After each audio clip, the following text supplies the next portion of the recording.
先日の動画でヨガのポーズ、アーサナを続けることでの変化について話をしました。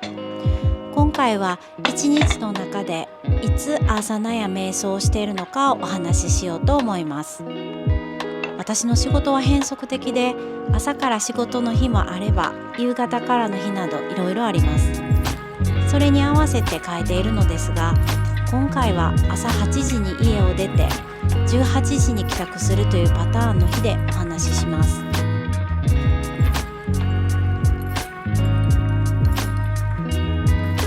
まず瞑想は朝にすることを習慣づけていました。過去形なのは現在はそうではないからなのですが、そのことについては後で説明します。まず8時に家を出るということは、朝の用意に1時間かかると想定して、7時からは朝食や身支度をしたいとなります。その場合、さらにその前に瞑想しようと思うと、どのぐらいの時間瞑想するかによりますが、逆算して起きる時間を設定することになります。私の場合は45分瞑想したいので、6時15分から瞑想を始めるということになります。瞑想するために体や頭を完全に起こしてからスタートさせたいので、私は6時に起きていました。15分の間に顔を洗い、台所の片付けをしていると、体や頭はしっかりと目覚めます。なぜ瞑想を朝にしていたのかというと、瞑想の大敵というか陥りやすい状況として寝てしまうということがあります。瞑想しているつもりでも寝てたということは誰でもあると思います。夜に瞑想するとどうしても眠たくて寝てしまう。その状態から抜け出すために絶対に寝ない時間を考えたのですが、それが目覚めてすぐのタイミングだったのです。朝が一番眠たくないので瞑想中も寝ない。これが寝ずに瞑想するコツです。瞑想に慣れないうちは睡眠との違いがわからないかもしれませんが、慣れると明らかに違うことが分かってきます。そうなると瞑想中に眠りに陥ることはなくなり、瞑想する時間帯はいつでも良くなるのです。それで現在私は瞑想する時間帯を朝だけと決めず、予定に合わせて変えています。瞑想中寝てしまうという方は、できれば眠たくない時間にするのがおすすめです。それを習慣づけて眠らずに瞑想することになれることが大切だと思います。瞑想の効果は大きいです。出勤前のひととき、静かな時間を持つことは、その日一日の心の平安に大きく役立つと思います。心を落ち着かせて仕事に行くことで、きっと仕事の効率も上がると思います。はじめは5分でも10分でもいいです。朝の新しい習慣としてぜひやってみてほしいなと思います。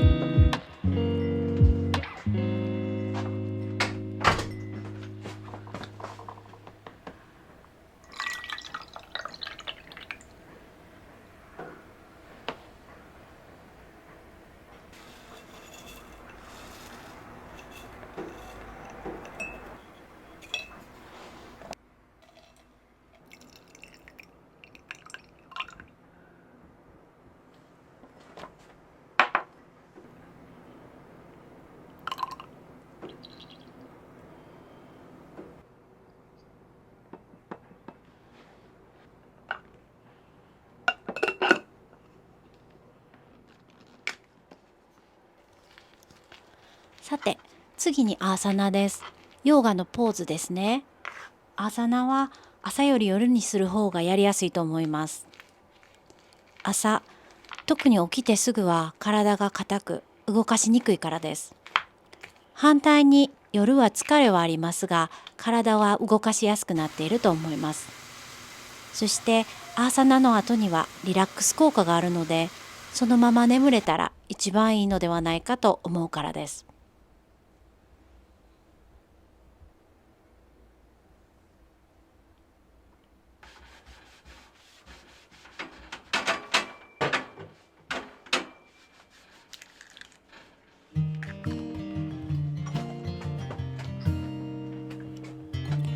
アーサナをするためにはお腹がいっぱいではできません。よく言われるのはアーサナの2時間前には食事を終わらせておくのが理想。まあ食べるものや量にもよりますので基準にしたらいいと思います。そうなると11時には寝たい場合、アーサナを30分から40分するとして10時過ぎには始めたい。その2時間前には食事が終わっていたいとなると8時には食事を終えていたい。お風呂を含めて好きなことをする時間は8時から10時までの間、逆算逆算でどんどん夜のルーティンが決まっていきます。こう聞くとすごく窮屈に聞こえるかもしれませんが、意外と時間はあります。それよりも何も決めずにダラダラ過ごしていると、もうこんな時間と思うことがあります。一旦ダラダラしてしまうと抜け出せなくなる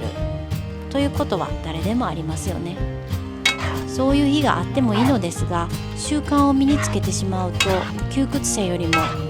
夜もいろいろできる時間があるなぁと夜の時間を楽しめるようになると思います。そしてアーサナを寝る前にするメリットの一つによく眠れるということがあります。一日使った体をほぐし滞りをなくす。そして呼吸を落ち着かせてから眠ると睡眠の質が変わります。ぐっすり眠れるようになり睡眠時間も減ると言われますし、目覚めも良くなります。それもあって朝の瞑想がやりやすくなるのです。朝から晩までずっとヨガのこと考えてるやんと思われたかもしれません。まあ私の場合は実際そうかもしれませんね。でも瞑想を10分、アーサナを20分くらいから始められたら1日のうちでたった30分だけのことです。時間を延ばすかどうかはまた後で決めたらいいことですから、まずはその効果を実感するところからスタートしたらいいと思います。仕事の時間や家族がいたりお子さんが小さかったり状況はいろいろです。それぞれの生活の中での工夫が必要ですね。それでも1日のうちで10分20分の時間を見つけることはできるのではないかなと思います。結果的に自分が楽になっていく方法でもあるので、ぜひ試してほしいなと思います。